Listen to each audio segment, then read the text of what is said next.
তুমি জানো না আজ রাতে ঘুমাতে গেলে আর উঠবে কিনা। একজন মানুষ সকালে উঠল, চা বানালো, কাজে গেল, সন্ধ্যায় ফিরল, রাতে শুয়ে পড়ল, আর উঠল না। সে ভেবেছিল আরও সময় আছে, তওবা করব, নামাজ পড়ব, মানুষের কাছে ক্ষমা চাইব।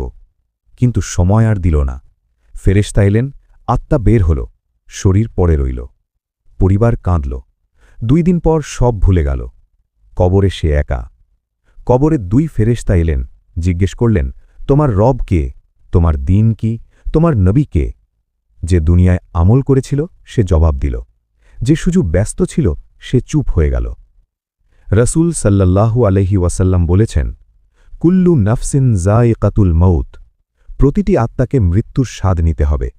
সূরা আলে ইমরান আয়াত 185। আজকের কাজ আজই করো, কারণ কাল আসবে কিনা জানো না। কমেন্টে লেখো লা ইলাহা ইল্লাল্লাহ, সাবস্ক্রাইব করো, ফলো করো, ইনশাআল্লাহ।